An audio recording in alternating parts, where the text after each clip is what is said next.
Hello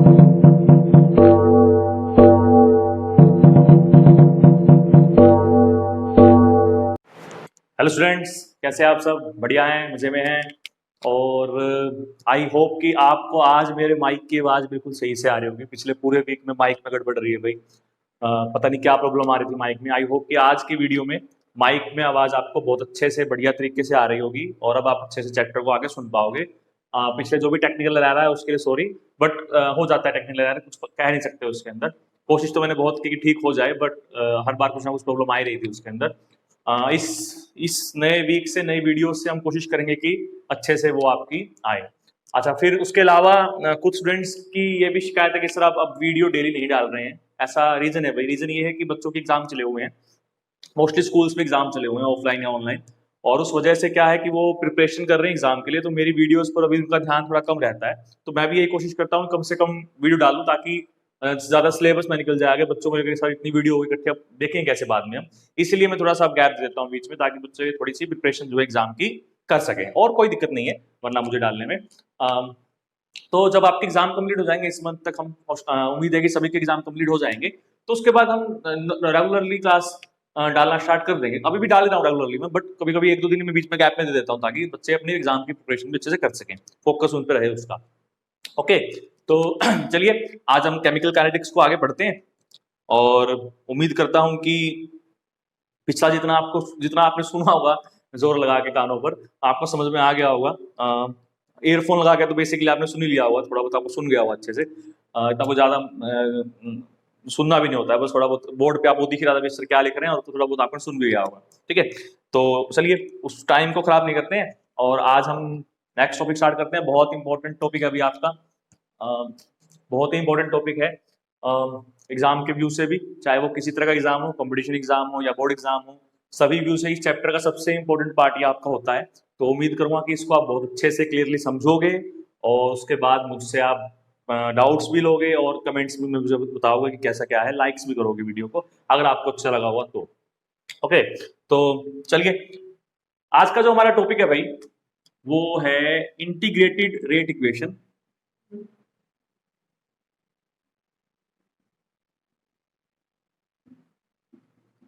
for different type order of reactions. अलग अलग order की रिएक्शंस के लिए अलग अलग रेट इक्वेशंस आपको ड्राइव करनी है, और वो इंटीग्रेटेड रेट इक्वेशन ड्राइव करनी है। पहली बात तो ये कि इंटीग्रेटेड रेट इक्वेशन की जरूरत क्यों पड़ी है और ये क्या होती है।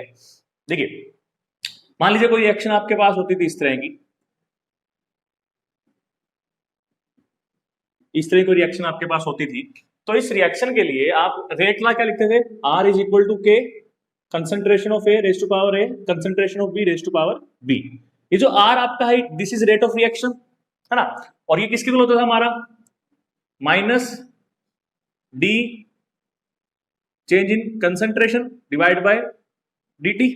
यानी कि ये जो इक्वेशन आपकी है, this equation is called differential rate equation. और आपको ये भी पता है कि डी हम कब यूज करते थे? फॉर स्मॉल चेन, यानी कि किसके लिए यूज करते थे? ये इंस्टेंटेनियस रेट ऑफ रिएक्शन के लिए यूज करते थे, है ना। लेकिन भाई किसी भी रिएक्शन का इंस्टेंटेनियस रेट ऑफ रिएक्शन निकालना थोड़ा सा डिफिकल्ट हो जाता है, क्योंकि उसमें हमें हर बार टेंजेंट निकालना पड़ता है, और अगर वो डिफिकल्ट हो जाएगा तो उससे फिर हमारा ऑर्डर भी निकालना थोड़ा सा डिफिकल्ट हो जाता है। तो इसीलिए उन्होंने क्या किया, इस इक्वेशन को क्या करते हैं, वो इस इक्वेशन को वो इंटीग्रेट कर देते हैं, और इंटीग्रेट करने के बाद जो फाइनल इक्वेशन हमारे पास आती है वो हमें पूरा ओवरऑल रेट ऑफ रिएक्शन भी बता देती है, और उससे हम ऑर्डर भी अच्छे से निकाल सकते हैं। ओके, तो इसीलिए इंटीग्रेटेड रेट इक्वेशन की जरूरत पड़ी। आई थिंक आपको ये रीजन समझ में आ गया होगा कि इंटीग्रेटेड रेट इक्वेशन की जरूरत क्यों पड़ती है। ओके, इस तरह की इक्वेशन क्या बोलते हैं?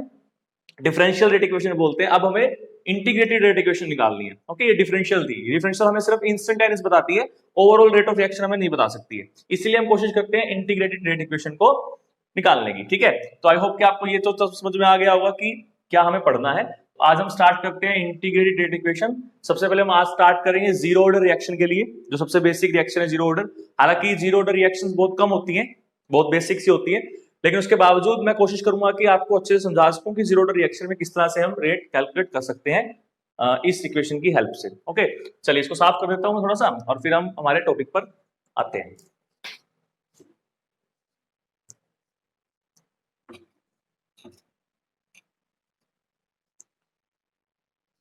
चलिए, तो सबसे पहले हम आज इक्वेशन ड्राइव करेंगे फॉर जीरो ऑर्डर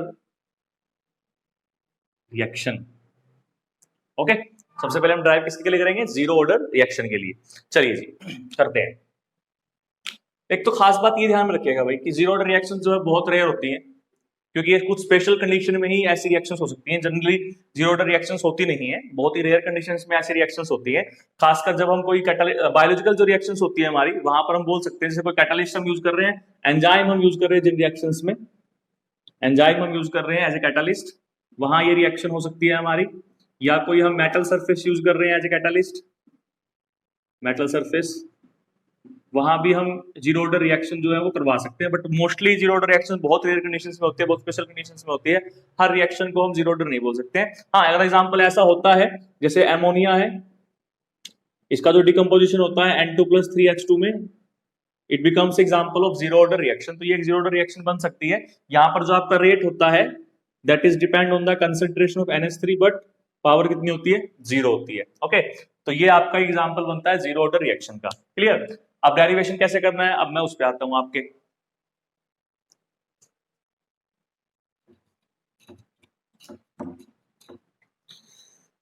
देखिए भाई, लेट करते हैं कि कोई रिएक्शन हो रही है हमारे पास जिसमें ए हमारा रिएक्टेंट है और यहां से हमारे पास बी बन रहा है। आप रिएक्टेंट कोई जरूरी नहीं है कि एक ही लिखिए, A+B+C लिख सकते हो, A+B लिख सकते हो, प्रोडक्ट भी आप ज्यादा लिख सकते हो, लेकिन कोई फर्क नहीं पड़ता उससे, क्योंकि हमारा जो रेट जो एक रिएक्शन है, रेट ऑफ रिएक्शन जो है वो डिपेंड ही नहीं कर रहा है कंसंट्रेशन। पावर जीरो आनी है ना, तो चाहे हम 3 ले 4 ले ले। मान लीजिए मैं यहाँ A+B ले लेता, यहाँ से C लिखता, इसके लिए अगर आप रेट वाला लिखते हो R, कितना आएगा आपका? K, concentration of A, power कितनी होनी चाहिए? जीरो। अगर आप इसके लिए लेते हो K, concentration of A raise to power zero, concentration of B raise to power zero, sum तो ऑर्डर तो जीरो आना चाहिए ना ओवरऑल, और ऑर्डर जीरो तब आ सकता है जब दोनों का पावर जीरो हो। ओके, तो इसलिए मैं सिर्फ जनरल सी रिएक्शन क्या ले रहा हूं आपकी, जनरल सी रिएक्शन आपकी ले रहा हूं कि ए से हम क्या कर रहे हैं, ए से हम बी बना रहे हैं, और उसके लिए रेट जो है हमारा वो कितना होता है? K A naught A raise to power zero. ये हमारा कहां से आया है? ये हमारा आया है फ्रॉम रेट लॉ। ठीक है, रेट लॉ से तो मैं ऐसे लिखते थे ना रेट, और अगर दूसरे तरीके से हम निकालते थे डिफरेंशियल इक्वेशन से, तो उसमें क्या आएगा? Minus d change in concentration, sorry, R is equal to minus d concentration of A divide by dt, यही आएगा। ये रेट हमने कैसे निकाला? डिफरेंशियल इक्वेशन से। इसको बोलते हैं फ्रॉम डिफरेंशियल रेट इक्वेशन, बताई थी मैंने अब आपको, है ना? ठीक है ना? तो अगर हम इन दोनों को इक्वल पुट कर दें, देखिए रेट चाहे ऐसे निकाल लीजिए, रेट चाहे ऐसे निकाल लीजिए, वो तो इक्वल आना चाहिए। इट मींस कि हम ये बोल सकते हैं that minus d A by में dt is equal to k और a raise to power zero. यहां तक तो कोई प्रॉब्लम नहीं आई आई थिंक आपको। बस जी, हो गया काम हमारा। देखिए, अब लेट करते हैं, हमने कोई सब कुछ लेट किया हुआ है। जब रिएक्शन स्टार्ट नहीं हुई थी, जब रिएक्शन स्टार्ट नहीं हुई थी, T0 था, उस टाइम पर इसकी जो कंसंट्रेशन होगी रिएक्टेंट की वो मैक्सिमम होगी, क्योंकि कुछ प्रोडक्ट तो बना ही नहीं, तो घटेगी तो है नहीं, तो इस टाइम उसको मैक्सिमम मान लेते हैं। कितनी मान लेते हैं हम उसको? A नोट मान लेते हैं। ठीक है, A नोट मान लेते हैं। तो ये कितनी होगी? जीरो हो गई, है ना? उसके बाद जब रिएक्शन स्टार्ट हो चुकी होगी तो किसी टाइम t पर, at any time t, 2 minute बाद, 4 मिनट बाद, 10 मिनट बाद, कुछ भी टाइम हो सकता है, तो ये कुछ ना कुछ बन चुका होगा। अब अगर ये कुछ ना कुछ बन चुका होगा तो उस टाइम पर इसकी कंसंट्रेशन कुछ और होगी। हम मान लेते हैं कि वो कंसंट्रेशन कितनी है? 80 है।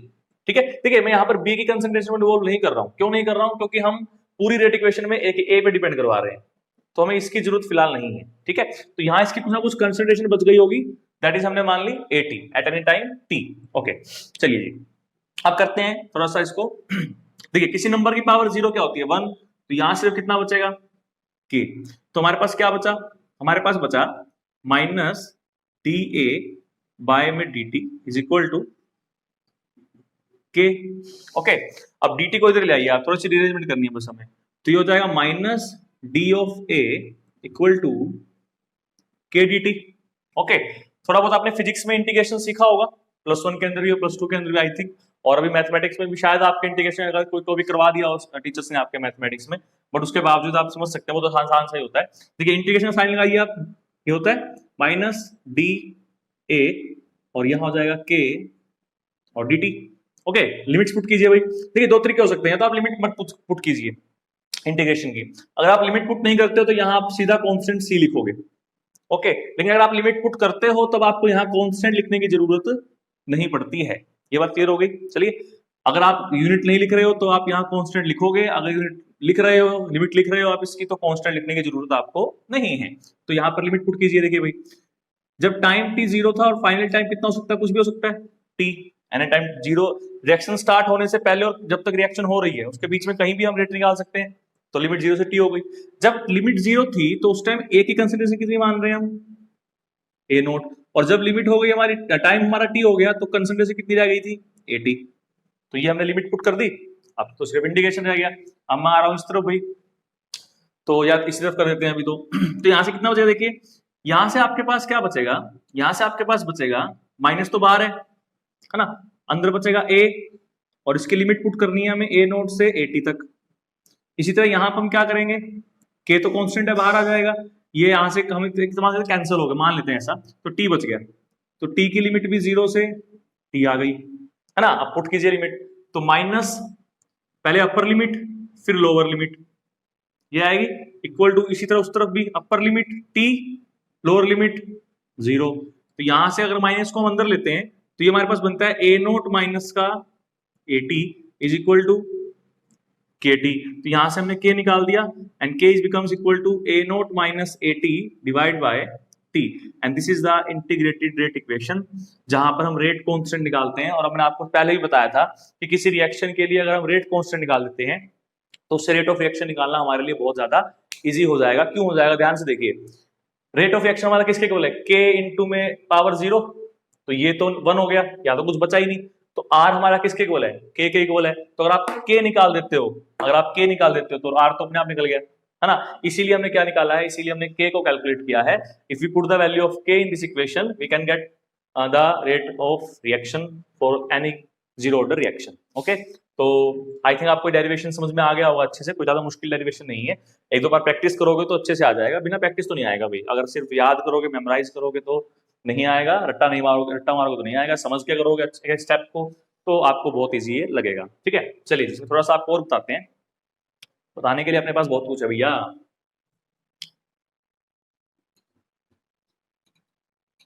लेकिन बस वही बात है कि मुझे छोड़ के जो तुम जाओगे बड़ा पछताओगे, सुना है ना, अरिजीत ने तो यही कहा है। क्या कहा है कि मुझे छोड़कर जो तुम जाओगे बड़ा पछताओगे, बड़ा पछताओगे, पछताओगे ना, पछताना नहीं है, पढ़ लीजिए। चलिए भाई, इसको दूसरे तरीके से कर सकते हैं। देखिए कैसे, मान लेते हैं कि जब टाइम t इक्वल टू हमारा 0 था, मैं कुछ ज्यादा नहीं कर रहा हूँ, थोड़ा बहुत चेंज कर रहा हूँ बस। हम मान लेते हैं कि उस टाइम a की कंसेंट्रेशन कितनी थी, a थी, a मोल्स पर लीटर थी। कंसेंट्रेशन को मोस्टली हम मोल पर लीटर में लेंगे, तो a मोल पर लीटर थी और इसकी 0 थी। ठीक है, जब टाइम t हो गया, मतलब रिएक्शन स्टार्ट हो रखी है, कभी भी रिएक्शन चल रही है, उस टाइम पे मान लेते हैं b कितना बना, हमारे पास x बना। ठीक है, b का अमाउंट कितना बना, x बना, तो घटा तो इसमें से ही होगा, तो इसमें कितना बच गया होगा, a माइनस x बच गया होगा। अब आप ध्यान से अगर देखो बेटा, तो a किसके इक्वल होना चाहिए, हमारा a नोट के, इनिशियल कंसेंट्रेशन तो ये है, और a माइनस x हमारा किसके बराबर होना चाहिए, 80 के, ये होगा ना। एट एनी टाइम t यहाँ पर 80 लिख रहे थे हम, और वो 80 को क्या लिख रहा हूं मैं, a माइनस x, तो यानी कि ये होना चाहिए। तो अब यहां से हमारे पास डेरिवेशन क्या आया है, k कितना आया था, a naught minus 80 divide by t। तो a नोट कितना है, a माइनस 80 कितना है, a प्लस x हो जाएगा, है ना, डिवाइड बाय t। तो यहां से k हमारे पास कितना मिल गया, एक नया डेरिवेशन आ गया, x by t, x is the amount of product divide by t। तो वहां से हम क्या निकाल सकते हैं, जीरो ऑर्डर के लिए रेट कांस्टेंट की वैल्यू कैलकुलेट कर सकते हैं। क्लियर हो गई बात, समझ में आ गया अच्छे से, कोई प्रॉब्लम इसके अंदर, आई थिंक तो नहीं होगी। तो देखिए यहां से अगर आपसे कोई पेपर में ये पूछ ले भाई जीरो ऑर्डर रिएक्शन बताओ कितना प्रोडक्ट बनेगा, आपको रेट कांस्टेंट की वैल्यू दे रखी हो, तो k इंटू में t। ठीक है, तो यहां से आपको ये याद रखना है कि अगर आपको जीरो ऑर्डर रिएक्शन के लिए अमाउंट निकालना है प्रोडक्ट का, तो उस केस में आपका k t क्या होगा। ओके, चलिए जी, अब आपको मैं एक चीज मजेदार चीज बताता हूं आपको। अगर आपको ये पता करना हो कि कोई रिएक्शन कितने टाइम में कंप्लीट हो जाएगी, पूरी कंप्लीट हो जाएगी, तो वो कैसे पता करो, देखो आप, कंप्लीट का मतलब है कि रिएक्शन 100% हो गई, हाँ, तो देखिए जब रिएक्शन 100% कंप्लीट हो गई तो रिएक्टेंट तो बचा ही नहीं, रिएक्टेंट तो बचा ही नहीं, यानी कि ए नोट तो था लेकिन एटी कितना हो गया उस टाइम पे हमारा, जीरो हो गया। मैं कह रहा हूं ना जब रिएक्शन कंप्लीट हो गई है उस टाइम पे रिएक्टेंट तो बचेगा नहीं, सारा प्रोडक्ट में बदल चुका होगा, तो रिएक्टेंट की वैल्यू कितनी हो गई, जीरो हो गई। तो अगर मैं इस वैल्यू को पुट करता हूं तो हमारे पास के कितना होता था, ए नोट ये वाला, ठीक है, एटी कितना हो गया, जीरो हो गया, डिवाइड बाय टी। लेकिन टी कौन सा है, जब टाइम रिएक्शन कितनी हो चुकी है, 100% हो चुकी है। तो यहां से आप टी 100% जीरो ऑर्डर के लिए निकाल सकते हो, जीरो ऑर्डर के लिए क्या आएगा, ए नोट बाय में के। तो ये फॉर्मूला भी आपको बेटा याद रखना है कि जो टी 100% होता है, मतलब जीरो ऑर्डर रिएक्शन के लिए कंप्लीट होने में कितना टाइम लगेगा, वो किसके प्रोपोर्शनल है, इनिशियल कंसंट्रेशन के तो कांस्टेंट है ना, हम लिख सकते हैं ना T 100% is proportional to A naught. अगर इनिशियल कंसंट्रेशन ज्यादा होगी तो टी ज्यादा होगा, इनिशियल कंसंट्रेशन कम होगी तो टाइम भी कम लगेगा कंप्लीट होने में, है ना। तो यही बात आपको यहां से समझ में आनी चाहिए, पेपर में आपसे पूछ लेते हैं। ठीक, समझ में आ गई अच्छे से ये वाली बात, क्लियर हो गई आपको, बढ़िया वाली। चलिए जी आपको थोड़ा सा इसमें और बताते हैं अब। देखिए भाई अगर आपके रिएक्टेंट गैसियस फेज में है, रिएक्टेंट आपके गैसियस फेज में है, तो गैसियस फेज में अगर आपको जीरो ऑर्डर रिएक्शन का रेट ऑफ रिएक्शन निकालना हो तो सेम वैसे ही है जैसे अपने अभी कंसंट्रेशन की टर्म में निकालना है, कि जो हमारा के आएगा, इनिशियल प्रेशर कितना था पी नोट, रिएक्शन स्टार्ट होने के बाद कितना प्रेशर रह गया है PT, and divide by T, so this is the के। ओके, यहां तक बात समझ में आ गई। अच्छा जी, अब एक बात ध्यान रखेगा अभी हमेशा कि आर जो हमारा आ रहा है वो के इक्वल होता है जीरो ऑर्डर के लिए, है ना, ये तो जीरो है, पावर वन होती है। यहां से हम क्या कह सकते हैं कि for zero order reaction, for zero order reaction जो रेट ऑफ रिएक्शन होता है, रेट ऑफ रिएक्शन होता है वो हमेशा क्या होता है, कांस्टेंट होता है, वो चेंज नहीं होगा भाई, क्योंकि वो कंसंट्रेशन पे डिपेंड ही नहीं कर रहा। तो rate constant equal to rate of reaction है, दैट मींस कि जीरो ऑर्डर रिएक्शन के लिए जो रेट ऑफ रिएक्शन आपका होता है वो ऑलवेज कांस्टेंट होता है। और इसी बात को मैं आपको ग्राफिकली भी शो कर सकता हूं, कैसे शो कर सकते हैं, देखिए आपसे पूछ लेते हैं ग्राफ, ग्राफ बताते हैं इस टॉपिक से, आपको सारी तरह ग्राफ आने चाहिए इनके, है ना। ग्राफ में क्या, देखिए ग्राफ में कुछ ऐसे आता है कि यहां हम लेते हैं कंसंट्रेशन, ओके, और यहां हम लेते हैं rate R, R versus A. अगर आप ध्यान से देखें तो रेट कांस्टेंट है, मतलब कंसंट्रेशन में आप कितना ही चेंज कर लीजिए, रेट क्या रहेगा आपका, कांस्टेंट रहेगा। अब आपको मैं इसमें एक चीज और बताता हूँ भाई, बड़ी अच्छी चीजें न्यूमेरिकल आते हैं उसके बहुत सारे पेपर में आपके लिए, और ध्यान से समझिएगा उसको, कोई मुश्किल चीज नहीं है, बहुत आसान सी चीज है। नेक्स्ट जो हम करेंगे उसके अंदर भी यूज होगा, जिससे पहले बता रहा हूँ उसको, इसमें तो यूज होना ही है बट नेक्स्ट वाले में भी यूज होगा, इसको ध्यान से कीजिएगा। एक टॉपिक आपका आता है half life period, half life time भी बोल देते हैं, हाफ लाइफ टाइम भी बोल देते हैं, हाफ लाइफ पीरियड भी बोल देते हैं, कोई दिक्कत नहीं है, हाफ लाइफ पीरियड भी बोल देते हैं या टाइम भी बोल देते हैं। ओके, डिनोट इसको करते हैं हम टी हाफ से, मतलब हमें टाइम निकालना है भाई, या इसको हम टी 50% ही बोल देते हैं, ठीक है। अब इसका मतलब क्या, देखिए इसका मतलब है कि जब रिएक्शन आधी हो गई है तो रिएक्शन को आधी होने में कितना टाइम लगेगा वो निकालना है, किसी भी ऑर्डर की रिएक्शन के लिए रिएक्शन को आधी होने में कितना टाइम लगेगा। अब ये कैसे पता करते हैं, डेफिनेशन ये है कि the time required to complete half of the reaction, half of the reaction is called half life period, ठीक है।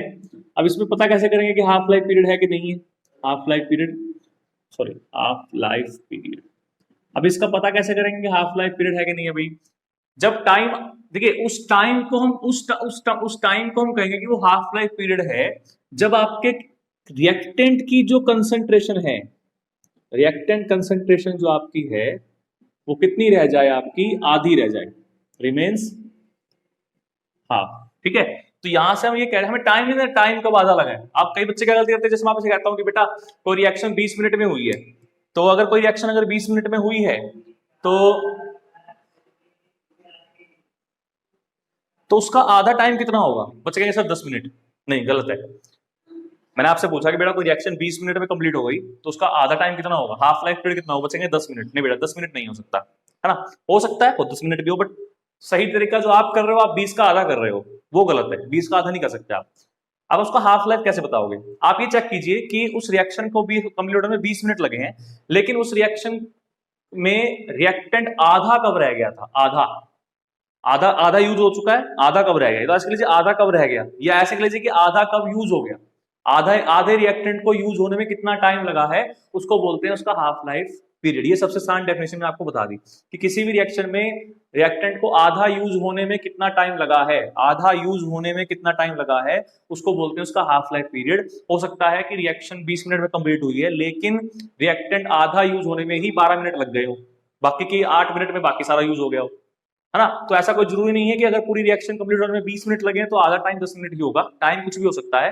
कई बार होता है स्टार्टिंग में रिएक्टेंट धीरे धीरे रिएक्ट करता है, बाद में फास्ट रिएक्ट करना स्टार्ट कर देता है, ये हो सकता है कि पहले फास्ट रिएक्ट करता है बाद में धीरे धीरे हो जाता है, तो उससे टाइम पर असर पड़ता है, ठीक है। तो ये आपसे कह रहा हूं मैं कि जिस टाइम पर रिएक्टेंट आधा रिएक्ट कर चुका हो उसको कहेंगे हाफ लाइफ पीरियड। जैसे हम मान लेते हैं कि इनिशियल कंसंट्रेशन हमारी ए नोट थी, तो जब हम कह रहे हैं भाई टी हाफ हमें निकालना है, तो उस टाइम पर इनिशियल कंसंट्रेशन का आधा तो यूज हो चुका है, तो ए नोट बाई टी 2 बच गया, यानी ये किसके किलो हमारा, एटी के।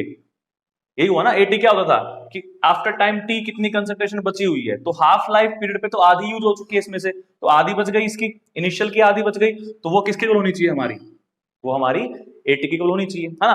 तो अगर मैं आपको जीरो ऑर्डर के लिए पूछता हूं, फॉर जीरो ऑर्डर, कि जीरो ऑर्डर के लिए हाफ लाइफ कितना होता है, for zero order half life कितना होता है, तो कैसे करोगे, देखो के हमारा होता था A naught minus A T by में टी तो हमें निकालना है, तो टी को इधर ले आए, तो ए नोट माइनस, जब टी हाफ हो जाता है तो इस टाइम पर कंसिडरेशन कितनी रह गई होगी, इनिशियल की आधी रह गई होगी, एंड डिवाइड बाय के, तो यहां से टी हाफ कितना आ गया हमारे पास बेटा, वो आ गया ए नोट बाय में 2 के, ठीक है, ए नोट बाय में 2 के, क्लियर हो गई बात। तो यहां से हम क्या कह सकते हैं, देखिए ये भी कांस्टेंट है, ये भी कांस्टेंट है, तो हम ये बोल सकते हैं कि जो टी हाफ होता है जीरो रिएक्शन का, वो भी इनिशियल कंसंट्रेशन के डायरेक्टली प्रोपोर्शनल होता है। अगर इनिशियल कंसंट्रेशन ज्यादा होगी तो हाफ लाइफ ज्यादा होगा, इनिशियल कंसंट्रेशन कम होगी तो हाफ लाइफ भी कम होगा। अब आपके लिए मैं एक तो पॉइंट छोड़ के जा रहा हूं, आपको ट्राई करना है भाई, आपको मुझे बताना है टी 3/4 या टी 75% कितना होगा जीरो ऑर्डर के लिए।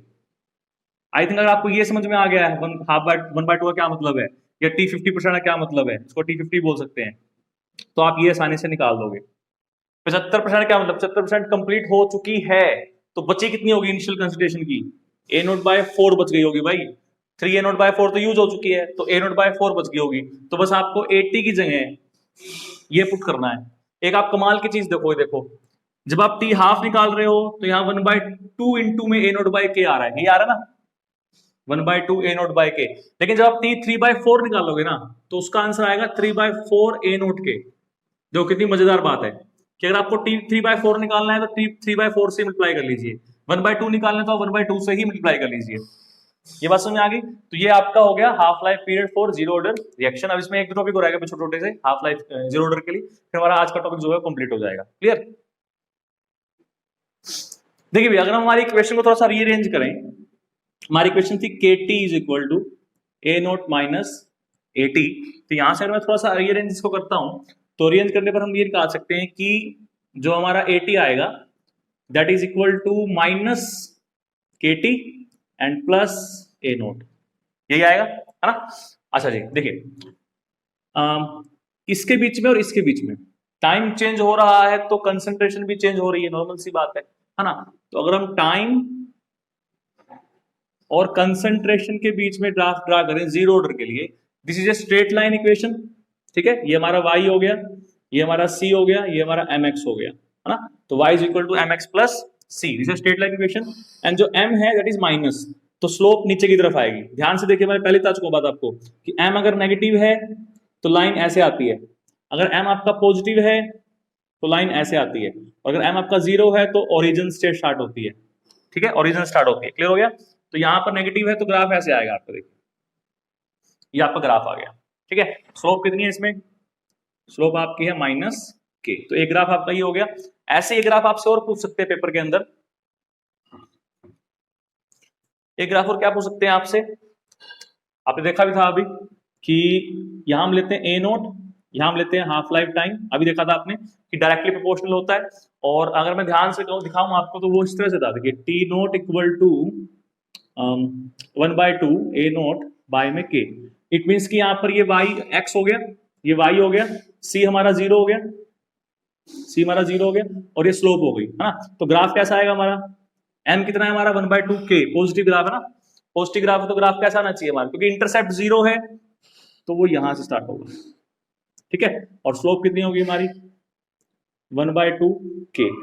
तो ये आपका ग्राफ आ गया हाफ लाइफ पीरियड और कंसंट्रेशन के बीच में, ठीक है। तो ये थे आपके कुछ ग्राफ जो आपसे पेपर में जीरो ऑर्डर के लिए पूछ सकते हैं। तो ये था हमारा आज का टॉपिक भैया, that is zero order reaction के लिए इंटीग्रेटेड इक्वेशन और उससे रिलेटेड कुछ टॉपिक। अब मैं लास्ट में आपको न्यूमेरिकल के साथ छोड़ के जा रहा हूँ, वो न्यूमेरिकल आप ट्राई कर लीजिएगा और उसके साथ जीरो ऑर्डर का ये है, उससे आप क्वेश्चन निकालिएगा, ठीक है। मिलते हैं नेक्स्ट वीडियो में, तब तक के लिए ऑल द बेस्ट।